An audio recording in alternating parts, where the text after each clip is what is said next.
నమస్కారం ETV news కి స్వాగతం. ముందుగా ముఖ్యాంశాలు. అవినీతి కేసులో ముందుకు సాగకుండా జగన్ కు యుక్తులు. జగతి పబ్లికేషన్స్ కేసులో 381వ వాయిదా. క్వాష్ పిటిషన్లతో విచారణ సాగకుండా ప్రయత్నాలు. అంగన్వాడీలపై చర్యలకు సిద్ధమైన వైకాపా సర్కార్. సాయంత్రం వరకు విధుల్లో చేరాలని గడువు. రేపటి నుంచి నోటీసులు జారీ చేసే యోచన. 6 గ్యారంటీల అమలుపై రేవంత్ సర్కార్ కసరత్తు. నేడు ప్రజాపాలన దరఖాస్తులపై సమీక్ష. ప్రత్యేక వెబ్సైట్ ప్రారంభించనున్న సీఎం. సార్వత్రిక ఎన్నికల సన్నాహాలను ముమ్మరం చేసిన ఈసీ. నేటి నుంచి 3 రోజుల పాటు ఆంధ్రప్రదేశ్లో పర్యటన. ఎన్నికల సన్నద్ధతపై వివిధ వర్గాలతో సమావేశాలు. పోలీసులు లాఠీలకు బదులు డేటాతో పనిచేయాలన్న ప్రధాని. డీజీపీల సమావేశంలో పిలుపు. కొత్త నేర చట్టాలతో సమూల మార్పులు ఖాయమని విశ్వాసం. బంగ్లాదేశ్లో 4వసారి అధికారం చేపట్టనున్న షేక్ హసీనా. సార్వత్రిక ఎన్నికల్లో భారీ మెజారిటీ సాధించిన అవామీ లీగ్. ప్రతిపక్షాల బహిష్కరణతో అత్యల్పంగా ఓటింగ్. టీ20లో రోహిత్ శర్మ, విరాట్ కోహ్లీ పునరాగమనం. ఆఫ్ఘాన్తో సిరీస్ ఆడే భారత జట్టులో చోటు. గాయాలతో హార్దిక్ పాండ్యా, సూర్య దూరం.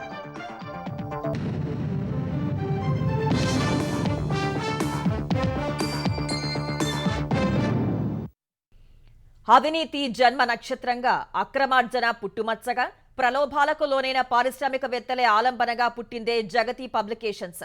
జగన్ అరాచకపు ఎత్తుగడలు, విజయసాయిరెడ్డి అక్రమ వ్యూహాలను కేంద్ర దర్యాప్తు సంస్థ సిబిఐ పక్కా ఆధారాలతో ఎండగట్టింది. న్యాయస్థానానికి అభియోగ పత్రాలు సమర్పించింది. అలాంటి కేసును తేల్చనీయకుండా వాయిదాల వీరుడు జగన్ విచారణ ముందుకు సాగకుండా పుష్కర కాలంగా సాగతీస్తున్నారు. సిబిఐ కేసు 381 సార్లు, ఈడీ కేసు 251 సార్లు వాయిదా పడ్డాయంటే ఆయన ఘనత ఇట్టే అర్థమవుతుంది. తాజాగా జగతి పబ్లికేషన్స్ కేసు శుక్రవారం సిబిఐ కోర్టులో విచారణకు రాగా మళ్లీ ఫిబ్రవరి 15కు వాయిదా పడింది.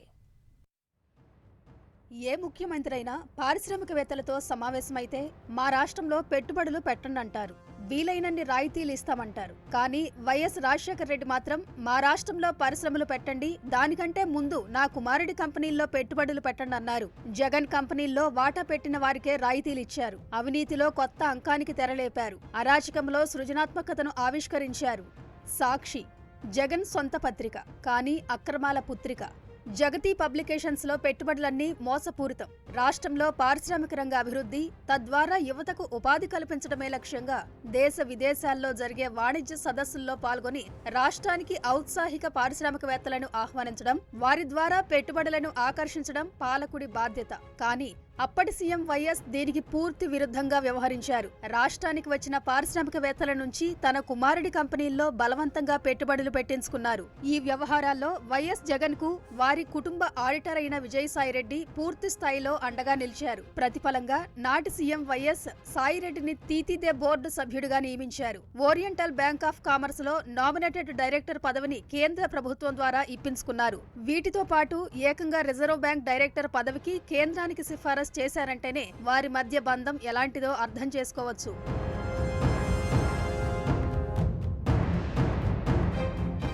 సీఎం జగన్ పై నమోదైన సిబిఐ, ఈడీ కేసుల్లో జగతి పబ్లికేషన్స్ లో అక్రమ మార్గంలో పెట్టుబడులను పెట్టించారనేది ఒకటి. ఆయన తండ్రి సీఎం గా పనిచేసినప్పుడు చెన్నైలో జరిగిన సమావేశంలో వైఎస్ ఇచ్చిన ఆహ్వానం మేరకు జయలక్ష్మి టెక్స్టైల్స్ అధినేత టిఆర్ కన్నన్ ఉమ్మడి కర్నూలు జిల్లా బనగానపల్లి మండలంలో సిమెంట్ పరిశ్రమను నెలకొల్పడానికి ముందుకొచ్చారు. అయితే ఎలాంటి సమస్యలు లేకుండా వ్యాపారం నిర్వహించుకోవాలంటే మొదట వైఎస్ తనయుడైన జగన్ కంపెనీల్లో పెట్టుబడులు పెట్టాలని విజయసాయిరెడ్డి హుకుం జారీ చేశారు.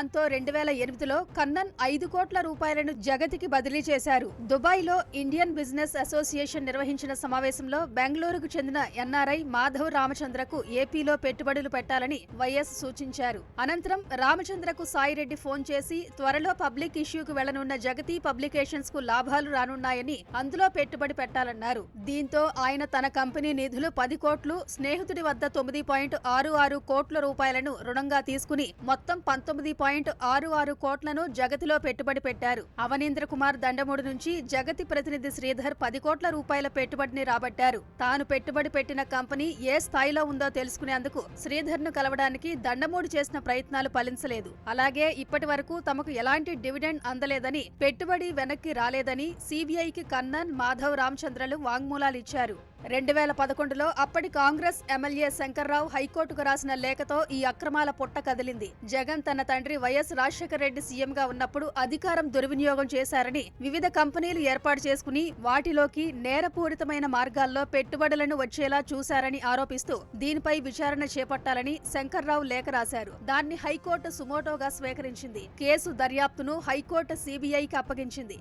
సిబిఐ అభియోగ పత్రం ఆధారంగా ఎన్ఫోర్స్మెంట్ డైరెక్టరేట్ 2016 ఆగస్టులో అభియోగ పత్రం దాఖలు చేసింది. జగతి పబ్లికేషన్స్ కు సంబంధించిన ఆస్తులను జప్తు చేసింది. జప్తును అప్పిలేట్ అథారిటీ తప్పుపట్టగా ప్రస్తుతం అది హైకోర్టులో పెండింగ్ లో ఉంది. ఇందులోనూ నిందితులుగా A1 గా వైఎస్ జగన్మోహన్ రెడ్డి, A2 గా విజయసాయి రెడ్డి, A3 గా జగతి పబ్లికేషన్స్ గా చేర్చింది.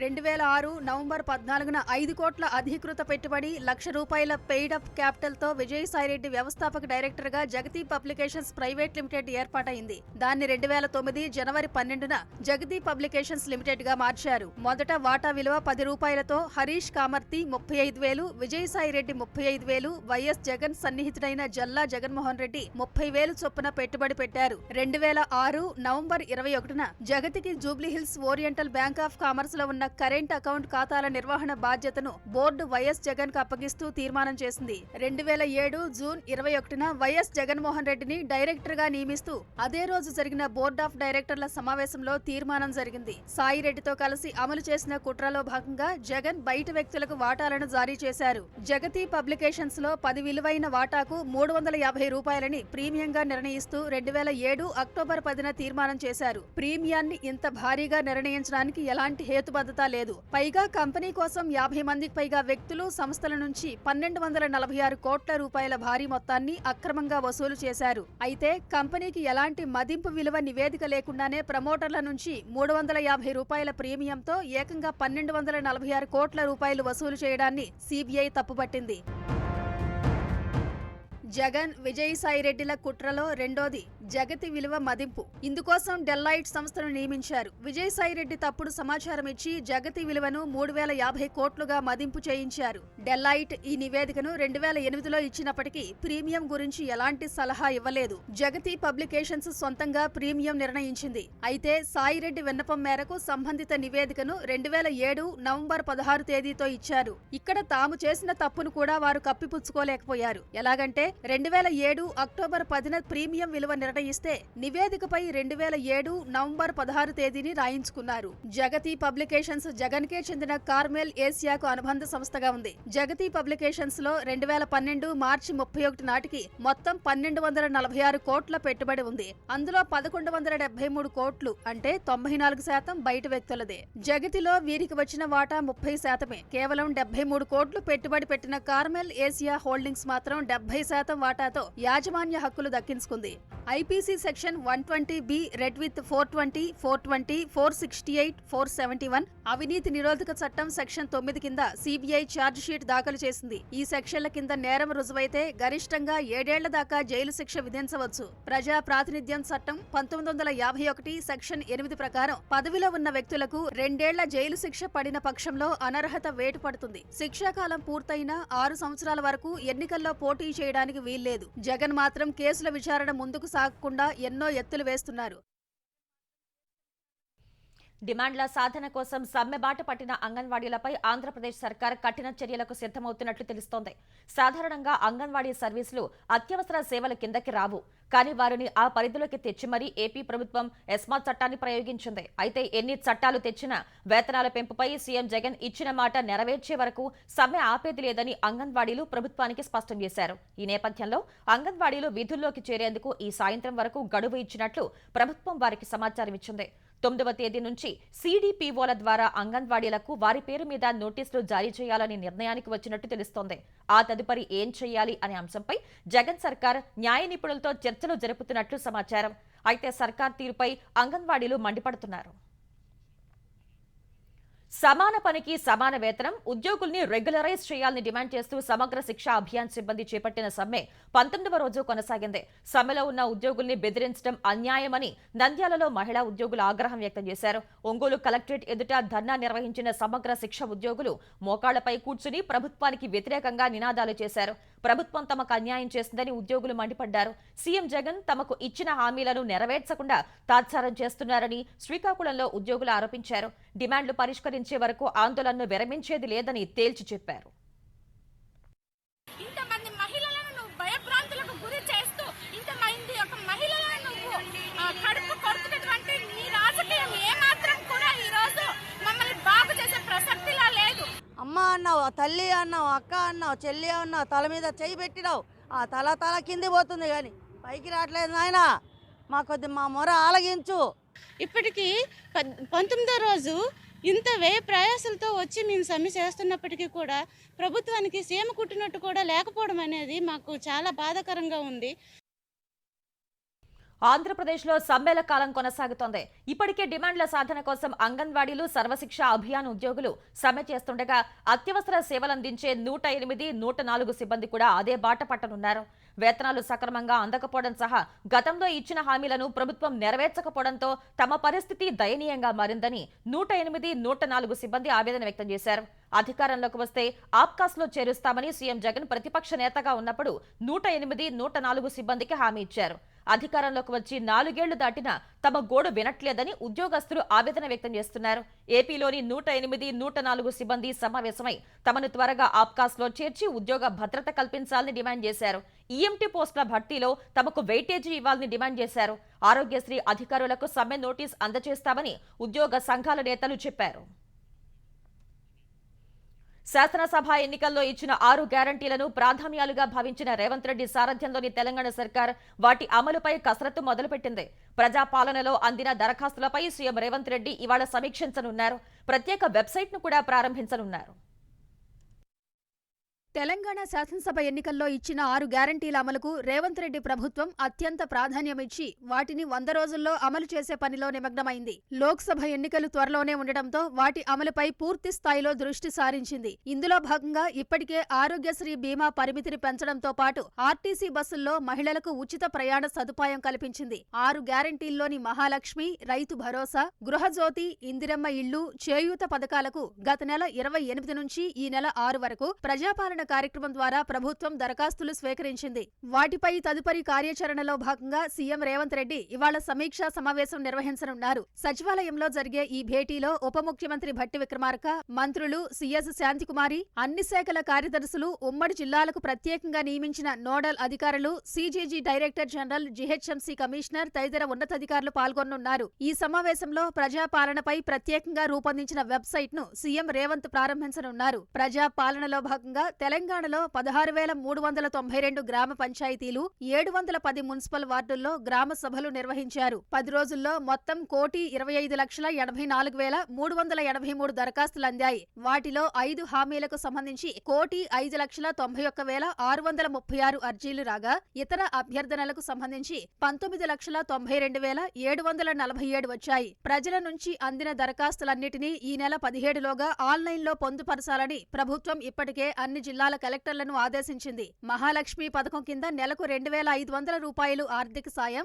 ఇందిరమ్మ ఇళ్లు, రేషన్ కార్డుల కోసం అత్యధిక దరఖాస్తులు వచ్చినట్లు అధికారులు గుర్తించారు. 500 రూపాయలకే గ్యాస్ సిలిండర్, 200 యూనిట్ల వరకు ఉచిత విద్యుత్, పింఛన్ల పెంపు తదితర హామీల అమలుపై ఇవాల్టి సమీక్షలో కీలక నిర్ణయాలు తీసుకునే అవకాశం ఉన్నట్లు తెలుస్తోంది. ప్రభుత్వం ఏర్పడి 30 రోజులు పూర్తయిన నేపథ్యంలో ఇప్పటికే అమలు చేసిన హామీలతో పాటు మిగతా వాటి అమలుపై ప్రజలకు వివరించడానికి సీఎం రేవంత్ రెడ్డి కార్యాచరణ రూపొందించనున్నారు. పార్లమెంట్ ఎన్నికలకు సంబంధించి రాష్ట్రాల సన్నద్ధతను సమీక్షించే కార్యక్రమంలో భాగంగా కేంద్ర ఎన్నికల సంఘం ఇవాళ్టి నుంచి ఆంధ్రప్రదేశ్లో పర్యటించనుంది. 3 రోజులు ఈ పర్యటనలో కేంద్ర ఎన్నికల సంఘం ప్రధాన కమిషనర్ రాజీవ్ కుమార్, ఎన్నికల కమిషనర్లు అనూప్ చంద్రపాండే, అరుణ్ గోయల్తో కూడిన ఈసీ బృందం వివిధ వర్గాలతో సమావేశం కానుంది. ఇవాళ విజయవాడ చేరుకోనున్న ఈసీ బృందం మంగళవారం రాజకీయ పార్టీలతో సమావేశం కానుంది. ఓటర్ల జాబితాలో తప్పిదాలు, ఇతర ఫిర్యాదులపై ఏపీ ఎన్నికల ప్రధానాధికారి, కలెక్టర్లు, ఎస్పీలతో సీఈసీ సమీక్ష నిర్వహించనుంది. ఎన్నికల సన్నద్ధతపై ఏపీ సీఈఓ ముఖేష్ కుమార్ మీనా బుధవారం ప్రజెంటేషన్ ఇవ్వనున్నారు. అదే రోజు సాయంత్రం సిఈసి బృందం మీడియా సమావేశం నిర్వహించి తమ పర్యటన వివరాలను వెల్లడించనుంది. అనంతపురం జిల్లాలో వైకాపా దాష్టీకాలు పెచ్చిమీరాయి. ఆ పార్టీ కార్యకర్తలు బరితెగించి ప్రవర్తిస్తున్నారు. ఉరవకొండలో సాధికార సభ జరుగుతుండగానే మధ్యలోనే జనం వెళ్లిపోతున్న ఫోటోలు తీస్తున్నారు అన్న అక్కస్తో ఈటీవీ ఈనాడు ప్రతినిధులతో దాడికి తెగబడ్డారు. అక్కడే ఉన్న పోలీసులు ఆపే ప్రయత్నం చేయకుండా చోద్యం చూశారు. అనంతపురం జిల్లా ఉరవకొండలో వైకాపా సామాజిక సాధికార సభ నిర్వహించారు. ఈ కార్యక్రమం జరుగుతూ ఉండగానే సగం మందికి పైగా జనం వెళ్లిపోయారు. ఆ ఫోటోలు తీస్తున్నారన్న అక్కసుతో Eenadu photographer, ETV, news today కంట్రిబ్యూటర్లపై వైకాపా శ్రేణులు మూకుమ్మడిగా దాడికి పాల్పడ్డాయి. దీంతో ఈనాడు ఫోటోగ్రాఫర్ సంపత్, విలేకరులు ఎర్రిస్వామి, భీమప్ప, మంజునాథకు గాయాలయ్యాయి. వారు తప్పించుకోవడానికి ప్రయత్నించినా వెంబడించి మరీ పిడిగుద్దులు కురిపించారు. పోలీసులు పక్కనే ఉన్నా కనీసం నిలువరించే ప్రయత్నం చేయలేదు. ఉరవకొండ గ్రామీణ సీఐ ప్రవీణ్ కుమార్కు ఈటీవీ రిపోర్టర్ ఫోన్లో సమాచారం ఇచ్చినా ఆయన సకాలంలో స్పందించలేదు. వైకాపా కార్యకర్తల దాడి నుంచి తప్పించుకుని వారు అదే దారిలో వెళుతున్న ఆర్టీసీ బస్సు ఎక్కి ప్రాణాలు రక్షించుకున్నారు.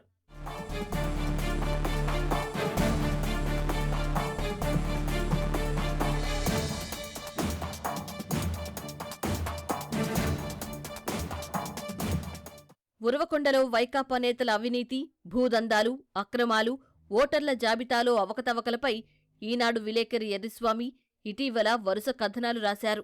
ఈ వ్యవహారంపై వైకాపా ముఖ్య నాయకుడు, ఆయన కుమారుడు అక్కసు పెంచుకున్నారు. జాగ్రత్తగా ఉండాలంటూ పలుమార్లు హెచ్చరించారు. ఇప్పుడు అదును చూసి ఎర్రిస్వామి లక్ష్యంగానే దాడికి పాల్పడ్డారు. వైకాపా ముఖ్య నాయకుడి గ్రామానికి చెందిన వాలంటీర్లు స్థానిక నాయకులను మోహరింపజేసి దాడి చేశారు. దాడిపై ఎర్రిస్వామి పోలీసులకు ఫిర్యాదు చేసినా తిరిగి ఆయనపైనే కేసులు పెట్టించేలా ప్రణాళిక వేసినట్లు సమాచారం. ఈ వ్యవహారంపై ఎస్పీకి ఫిర్యాదు చేయగా బాధ్యులపై కేసు నమోదు చేయడంతో పాటు ఎర్రిస్వామి కుటుంబానికి రక్షణ కల్పించాలని ఉరవకొండ సీఐని ఆదేశించారు. ఈనాడు ఈటీవీ విలేకరులపై దాడిని తెలుగుదేశం ఎమ్మెల్యే పయ్యావుల కేశవ్ ఖండించారు.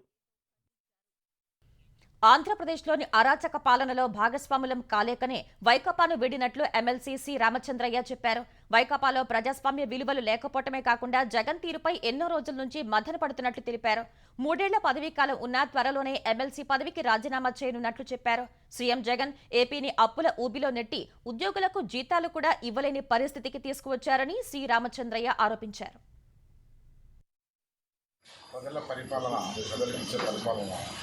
రాజ్యాంగబద్ధంగా జరుగుతుంటే వీటిని సక్రమమైన మార్గంలో పెట్టకుంటే రాష్ట్ర పరిస్థితి చాలా ఘోరంగా తయారవుతుందనేటువంటి భయంతో ప్రజాస్వామ్య విలువలు కలిగిన వ్యక్తిగా నేను ఈరోజు ఈ అరాచక పాలనకు భాగస్వామిని కాకూడదనే ఉద్దేశంతో నేను పార్టీని వదలటం. మా వ్యక్తిత్వము, మా ఇమేజ్ పోగొట్టుకోవడం తప్ప ఇంకేది కనిపిస్తుంది. భారస కార్యనిర్వాహక అధ్యక్షుడు మాజీ మంత్రి కేటీఆర్ ఓ అభిమాని ఇంటికి వెళ్లి వారి ఆతిథ్యం స్వీకరించారు. హైదరాబాద్ బోరబండలో గాజుల దుకాణం నిర్వహించే ఇబ్రహీం ఈ నెల 2న కేటీఆర్ కు కొత్త సంవత్సర శుభాకాంక్షలు తెలపడంతో పాటు తన ఇంటికి ఆహ్వానిస్తూ సామాజిక మాధ్యమం ఎక్స్లో పోస్ట్ చేశారు. కేటీఆర్ అందుకు అంగీకరించారు. ఇచ్చిన మాట మేరకు బోరబండలోని ఇబ్రహీం ఇంటికి వెళ్లిన కేటీఆర్ కు సాదర స్వాగతం లభించింది. ఇబ్రహీం కుటుంబ సభ్యులతో కలిసి భోజనం చేసిన కేటీఆర్ కాసేపు వారితో ముచ్చటించారు. తనకు మంచి ఆతిథ్యం ఇచ్చినందుకు ఇబ్రహీం కుటుంబానికి ధన్యవాదాలు తెలిపారు. దివ్యాంగులైన ఇబ్రహీం పిల్లల చికిత్స కోసం అవసరమైన సాయం అందించనున్నట్లు హామీ ఇచ్చారు. ఒక పౌరుడు తమ ప్రభుత్వ పనితీరును గుర్తించి అతని ఇంటికి ఆహ్వానించడం తనకెంతో సంతోషాన్ని ఇచ్చిందని కేటీఆర్ తెలిపారు. కన్న తండ్రి మరణాన్ని చూసి తట్టుకోలేని ఓ కుమార్తె ఆయన అంత్యక్రియల వేళ ఊపిరి విడిచిన హృదయ విదారక ఘటన మహబూబ్ నగర్ జిల్లా జడ్చర్లలో జరిగింది. వెంకటేశ్వర కాలనీకి చెందిన దామోదర్ శనివారం రాత్రి అకాల మరణం చెందారు. చిన్ననాటి నుంచి తండ్రంటే కుమార్తె సునీతకు ఎనలేని ప్రేమ. ఆదివారం ఉదయం తండ్రి అంత్యక్రియలకు సిద్ధం చేస్తున్న సమయంలో సునీత ఒక్కసారిగా కుప్పకూలిపోయింది. వెంటనే కుటుంబ సభ్యులు ప్రభుత్వాసుపత్రికి తరలించగా అప్పటికే ఆమె మృతి చెందినట్లు వైద్యులు తేల్చారు. తండ్రి అంత్యక్రియలకు వెళ్లిన బంధువులు అతని కుమార్తె మరణించడంపై విచారం వ్యక్తం చేశారు. బంగ్లాదేశ్ ప్రస్తుత ప్రధాని షేక్ హసీనా వరుసగా 4వ సారి అధికారం దక్కించుకున్నారు. ఆదివారం జరిగిన పార్లమెంట్ ఎన్నికల్లో షేక్ హసీనా సారథ్యంలోని అవామీ లీగ్ 2/2 మెజార్టీ సాధించింది. గోపాల్గంజ్ 3 స్థానంలో గెలుపొందిన ప్రధాని షేక్ హసీనా 1986 నుంచి ఇప్పటి వరకు వరుసగా 8వ విజయం సాధించారు.